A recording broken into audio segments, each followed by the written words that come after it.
Legal, pessoal. Vamos lá.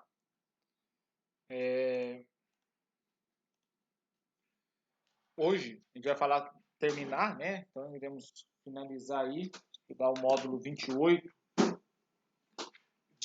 dos estudos de radiação.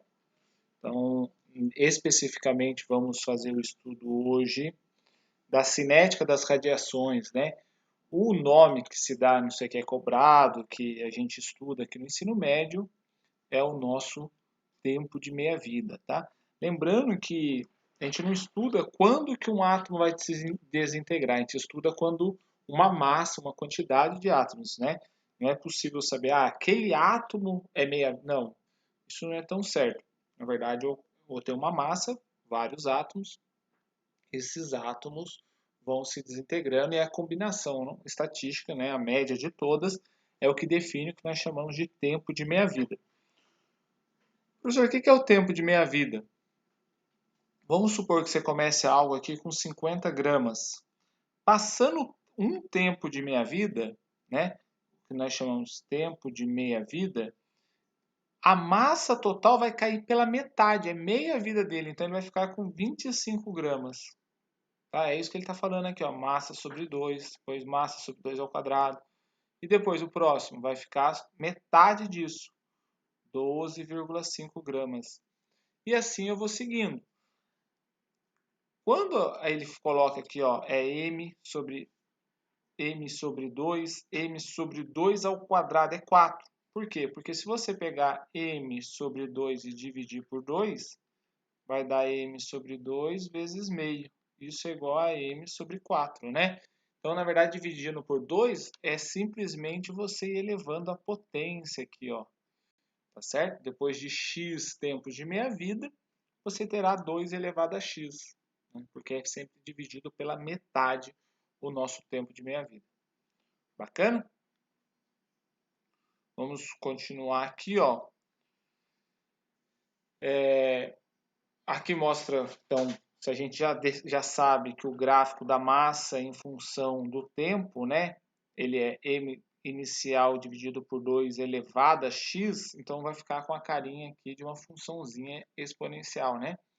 Fica com a carinha de uma curva exponencial, esse decaimento aqui. Bacana? Então, todo decaimento de emissão radioativa é uma função exponencial. Legal? Cada elemento vai ter um tempo de meia-vida. O polônio, 1 milissegundo. Né? Aqui, ó, esse 1,12 minutos vai aumentando. Tório, 24 dias. Urânio, 710 milhões de anos. Tá? Todos são radioativos, só que alguns degradam muito rapidamente e outros demoram milhões de anos. Né? O que é a transmutação nuclear? Né? Transmutar algo é aquilo deixar de ser o que, né, o nome dele. E o que define o nome de um elemento? O que define o nome do elemento é o número de prótons dele. Então, o que é um elemento? É a quantidade de prótons. Se eu altero a quantidade de prótons, eu altero o nome do elemento. Tem um experimento bem legal aqui, ó. Se você colocar, sei lá, ó, esse experimento aqui, ó. Olha lá, ó, o nitrogênio, né? Você colocou o nitrogênio no polônio, ele vai receber partículas alfa.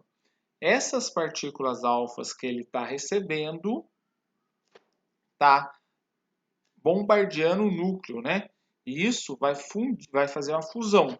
Essa fusão vai se tornar, antes disso aqui, vai se tornar o flúor, tá certo? Que é 18,9. Depois ele emite um próton.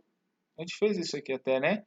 E fica com o oxigênio assim. Então se torna oxigênio. Legal? Aqui tem outras reações que vocês podem acompanhar aí, né? Para obtenção, para transmutar um elemento químico. Transmutar é mudar o elemento, é transformar. Olha lá, eu posso transformar o lítio no hélio, tá? Então, assim eu consigo fazer algumas transmutações que a gente chama aí. Beleza? Vamos dar continuidade.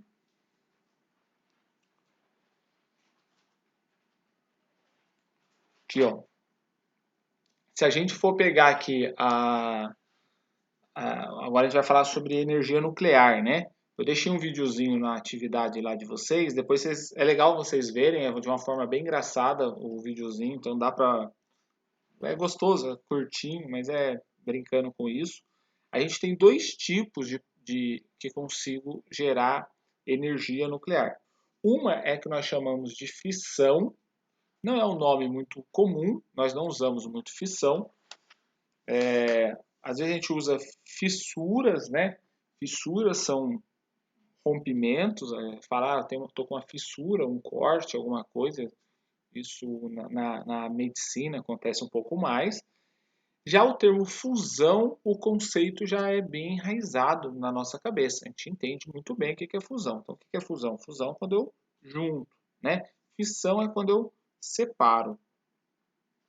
O videozinho lá de vocês vão entender. Então, aqui na Terra, nós produzimos energia nuclear através de fissão nuclear. O que nós pegamos, né? Então, normalmente, nós, dentro das nossas usinas nucleares, as usinas nucleares, durante a produção dela, né, o impacto ambiental dela, de início não é tão. Tudo ocorrendo de forma normal, o impacto não é tão grande quanto algumas outras. Tipo, eu tenho lá termoelétricas, até mesmo a hidroelétrica, quando faz lá, enche o reservatório, né, às vezes ficam cidades, florestas debaixo d'água ali e altera um pouco o ecossistema. Existe uma mudança, né? Se torna um grande lago que antigamente tinha floresta, outra coisa. É um processo bem limpo, mas assim, no início tem um impacto ambiental.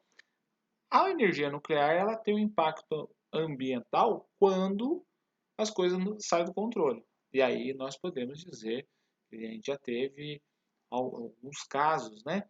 Teve o caso lá na União Soviética e temos o último caso agora, que foi, vocês já estavam aqui, já eram vivos, de Fukushima, lá no Japão, né? Então, quando isso acontece, aí a humanidade fica sempre repensa sobre o uso da energia nuclear. Nós utilizamos energias termonucleares, porque através da fissão nuclear, da separação, então eu tenho urânio, tá? Quando esse urânio ele é bombardeado com um nêutron, o nêutron vem e desencadeia a reação e rompe o urânio. Então o urânio ele é rompido, tem bário aqui, né? E ele libera o que aqui, ó? Ele libera mais 3 nêutrons. Esses 3 nêutrons vai bater em outro átomo de urânio, que por consequência vai liberar mais 3. Então, ele se autoalimenta do próprio processo.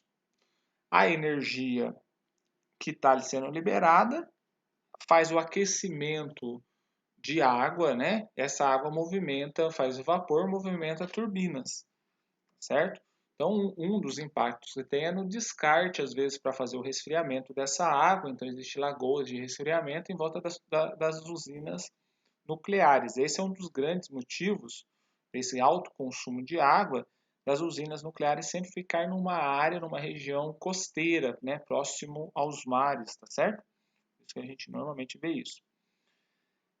Essa reação, aquilo que eu falei, se ela precisa para iniciar de um nêutron, depois que ela começa e ela libera 3, então ela vai em cadeia sendo prolongada e vai sendo desenvolvida em cadeia, tá bom? Então é assim que ela vai dando seguimento aí. Quando a gente está falando aqui sobre fusão nuclear, né? O que é a fusão nuclear?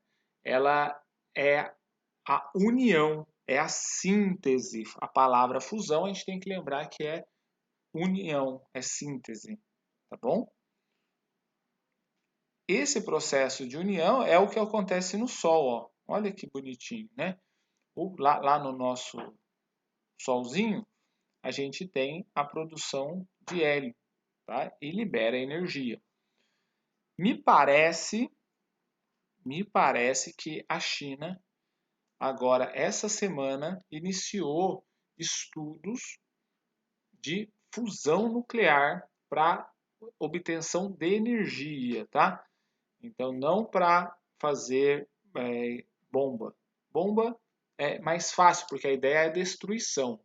Então, a grande dificuldade que nós temos para fazer e obter energia através da fusão é o que? É o controle do processo, porque praticamente a gente vai produzir um solzinho, né? Esse solzinho, a própria energia que ele geraria, poderia desencadear uma reação e esse sol consumir o próprio planeta Terra. Então, existe uma preocupação muito grande.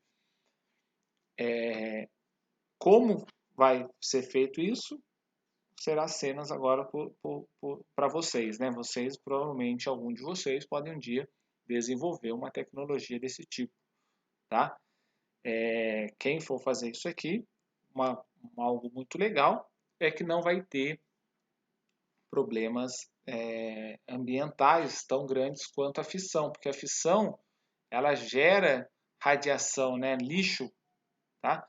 Quando a gente está falando isso aqui, esses elementos que geram aqui, eles ainda contêm urânio, então ele é radioativo.